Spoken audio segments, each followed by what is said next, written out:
Subhanallah walhamdulillah wa la ilaha illallah. This is my favorite dua for a reason. One, I'm married and I do have children and a spouse.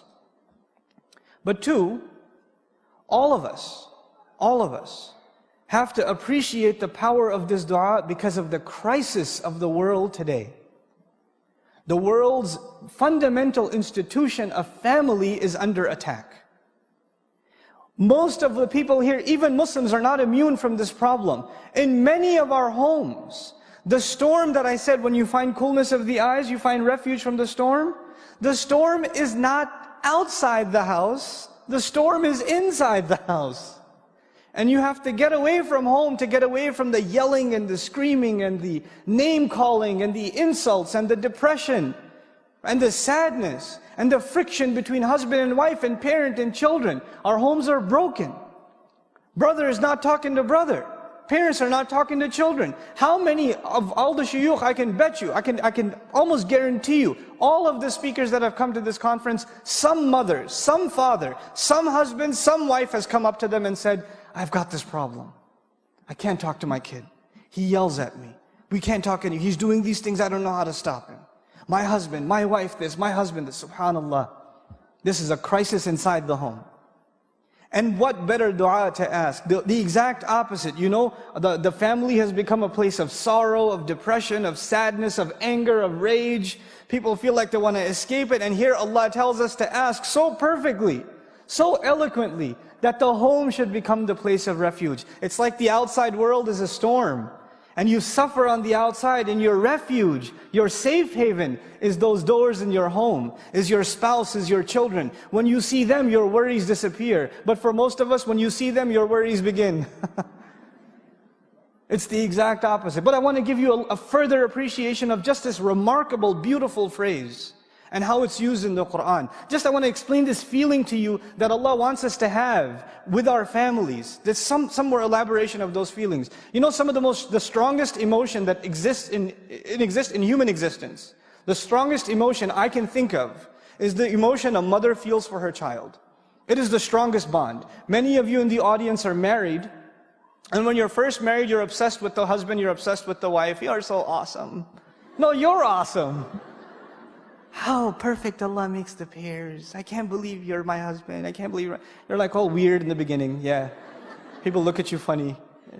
You know, the guy's got a goofy smile on his face all the time. Like, you know, and the husband's name is mentioned and she gets shy.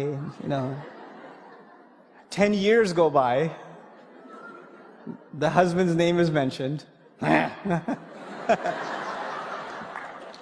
But anyway, before that happens, when you have your first child, the husbands will realize this. Already? Okay. All right.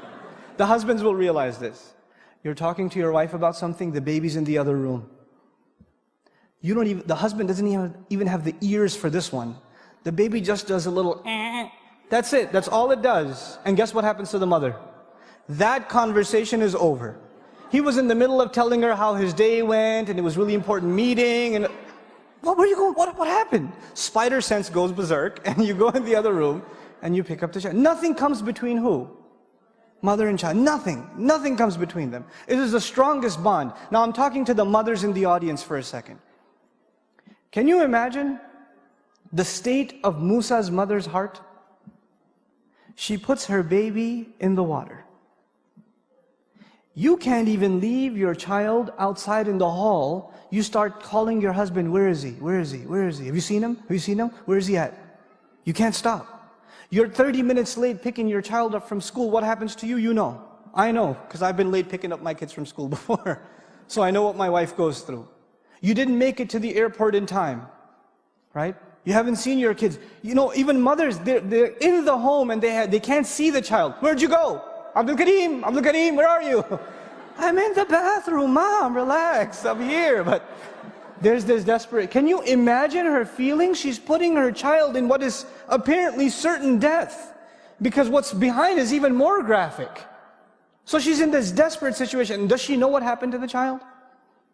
She does. Can you imagine not knowing what's happening to your child after you know that they're in a dangerous situation?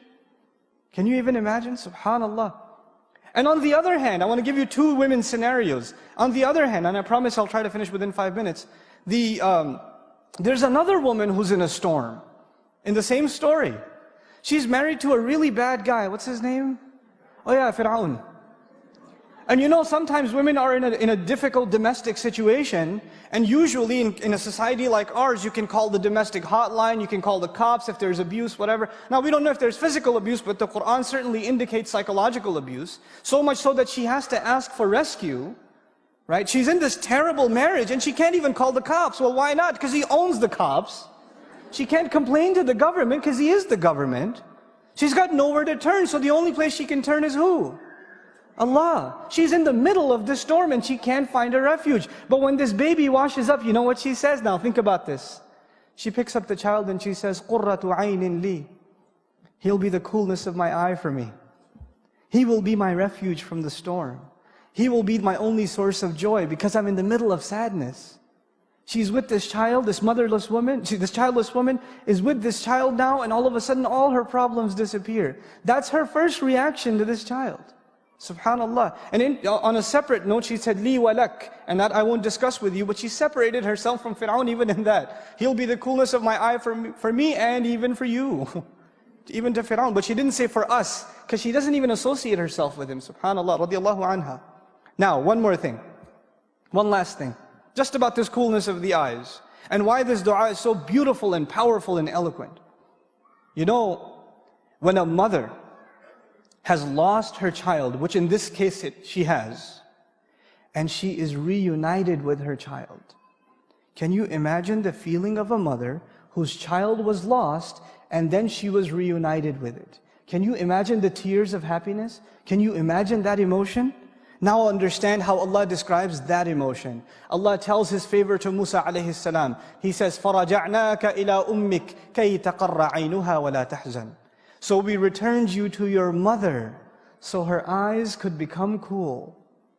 So her eyes would, Allah is describing the most amazing joy, the most amazing relief, the most indescribable feeling in the heart of a mother. And what expression does He use?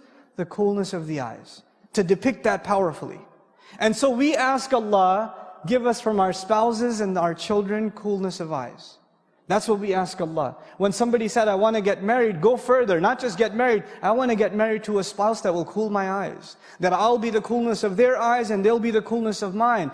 Subhanallah walhamdulillah wa la ilaha illallah.